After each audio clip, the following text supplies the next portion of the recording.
You can go first. I can go first? Hi, my name is Tiffany Grant, and I am providing the voice of Altena in Noir. That it is? Well, I mean, there's more.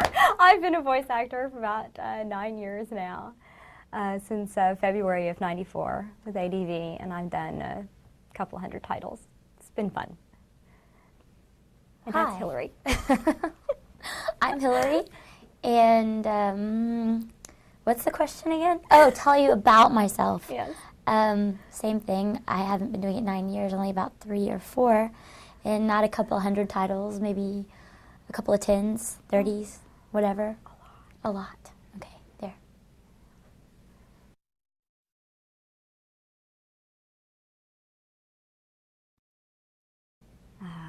I've been doing it my whole life. I mean, as long as I can remember, from school plays, writing skits and performing them in my backyard, junior high, high school, college, community theater, forever.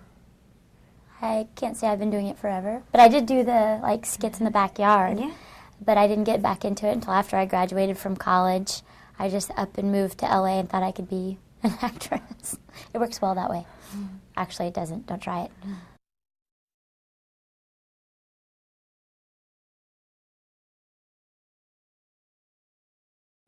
I got a call from a friend of mine one day, and he knew that ADV was having their very first auditions to start dubbing the anime, and I was excited about it. I'm like, wow, I always wanted to do that. So I called and made an appointment, and I went into the first big audition, and I got hired. So they still keep calling me, apparently, so I guess I'm doing all right.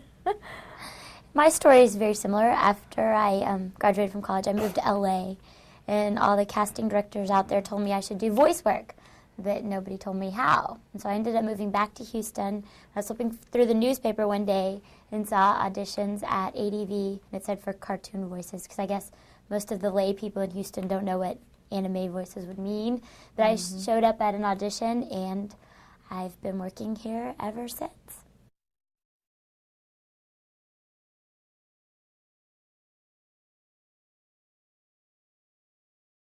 My first project was Master of Mosquiton. Is that how I say it? Mosquiton. And I was the ice chick, who I cannot remember her name now. Yuki. Gosh, how could I forget that? And I loved Yuki. Because she was... Everybody loves Yuki. Well, she was young, and then she was voluptuous and sexy. It was fun. My first role was Raina in a show called Guy, and I can talk about it because you can't get it anymore. It was a little naughty. Lovely.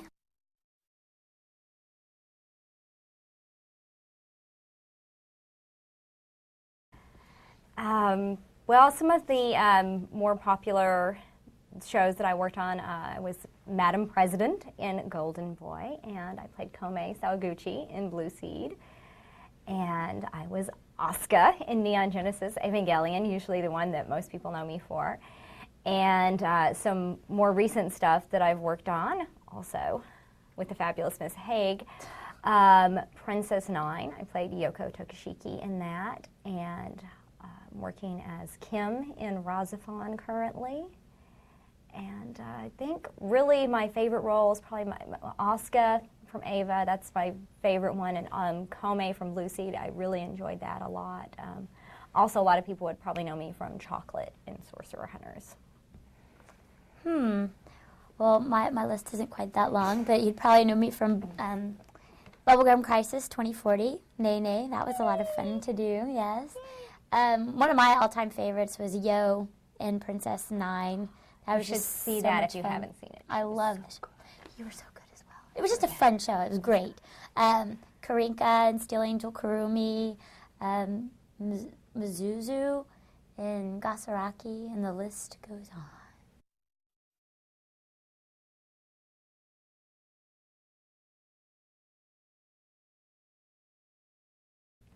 I think we should let Michelle answer this question first. Oh, we have a smart one here, don't we? Yeah. She would be referring to a Castle Dental commercial I do. You know, keep America beautiful, start with your smile. I I think it's different mainly because you have to really memorize the lines, which I'm not so good at.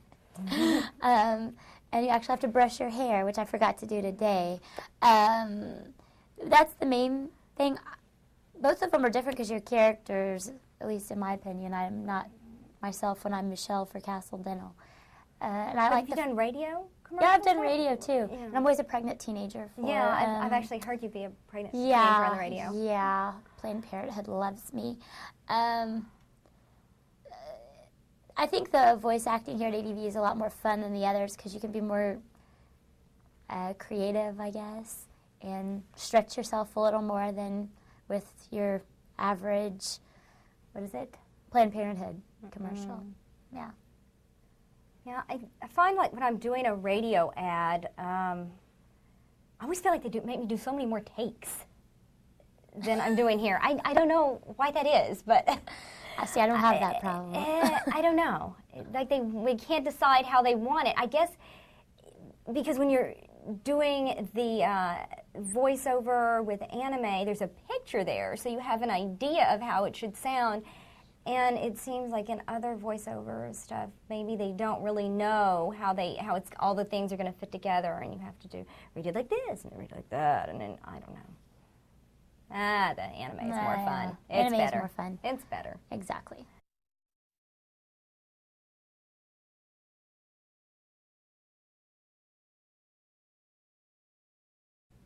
I like all of it. It's all fun, but I really do enjoy the voice work. Because you do get to play so many different characters, and I mean, in 1 week I could play 4 different people. It also is kind of hard that way because you have to remember where you left off with what character and what you're doing, but it's so much fun. But I like both. Yeah, I mean, there's something that you can get from stage work. You have really the connection with the audience and the immediate response, and that's really great when you can feed off the energy off of the people, and I think that can be somewhat off-putting when you first start doing this and you don't have the crowd of people around you. You don't have any kind of response like that.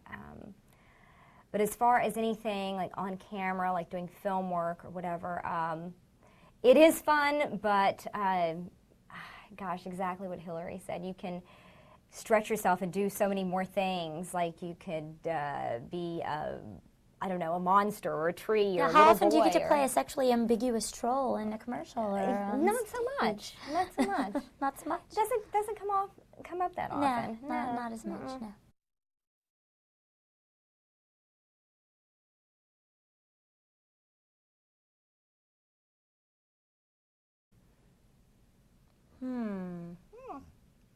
Anything where I have to be nice is hard. For me, I think some of the ones as trolls, sexually ambiguous trolls, where it's not a voice that I go to naturally, or even like kids or something where you don't go there easily, so it's hard to remember where you left off from time to time. I find those more challenging. You think? Yeah, I haven't played any sexually ambiguous. Actually, I have not played any trolls at all. I did once play a demon. That was Doug Finn in Dragon Half, and that was fun. I don't remember it being challenging at the time, but I sort of pulled this little muscle in my neck afterwards. I know the very first show that we did, Guy, I had to scream in that constantly, and that was really, really hard. So anything that has like a constant lot of screaming is really hard. Being a dog was hard too. She was Minchie. How could I forget Minchie earlier? Minchie. That was hard. Fabulous. At first it was hard, but then I would practice my barking on the way to work, and that was a lot easier then. Hope you didn't answer the phone like that. Yeah, I did actually.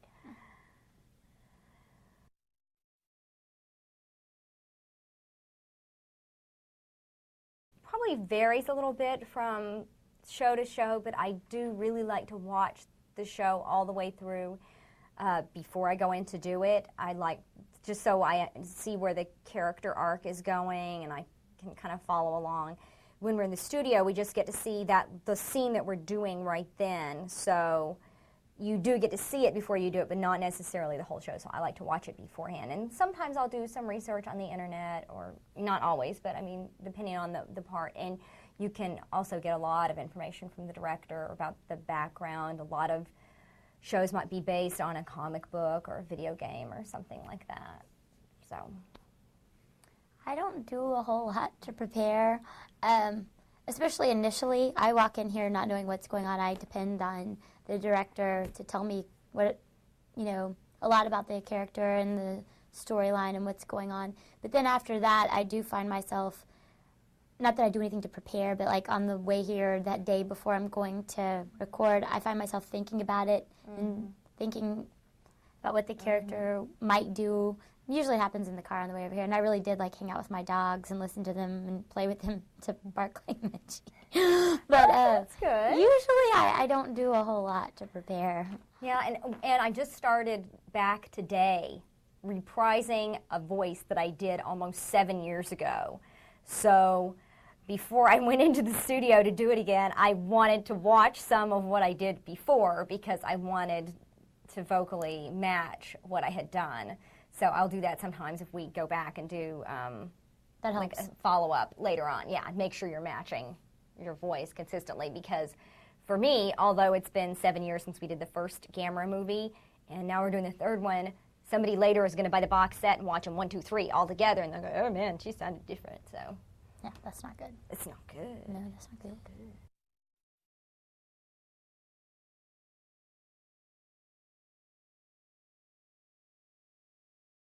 Altena is sort of this priestess character, and I believe that she feels that all of her intentions are entirely pure and entirely good and holy. Whether or not that's true, we'll see later, but I think that that's what she believes. And Chloe, voiced by Miss Hilary Haig, is her star pupil, and she does her bidding. I'm a really good killer. And very good. Yes, very good. Now I find this part, I've only done a couple of episodes so far. So I'm still learning a lot about Chloe. And what I've found so far is that she really doesn't, I don't think she realizes that any of it's bad or good or what. She's just doing it. She's kind of like an animal in the sense that she just reacts. She does what she's told. It's how she was trained. It's how she was trained. Yes. And for me, it's a little more difficult or different than a lot of the roles because she's very subdued and she's not very out there. And right. It's been challenging, but I'm really enjoying doing something different. Different is good. Different is good.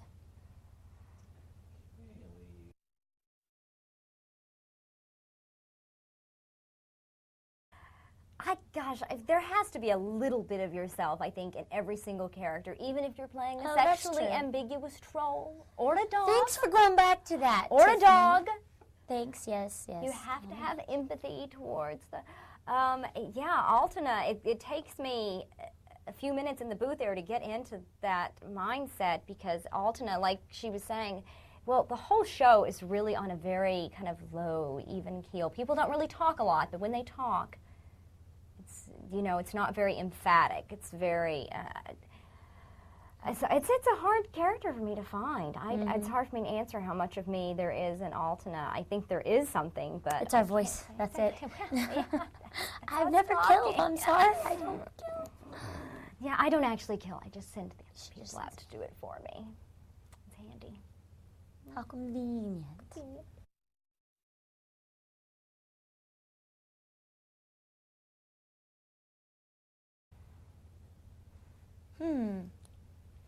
Move to a city where it's going on. That would be always my #1 piece of advice. Yeah. You have to live where it's happening. And beyond that, I think any kind of training that you can get is good.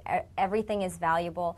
If it's community theater, if it's acting classes, voice training, just about anything is useful. Because, you're just drawing on life experiences for this. I agree. And move to where it's happening. #1, move to where it's happening.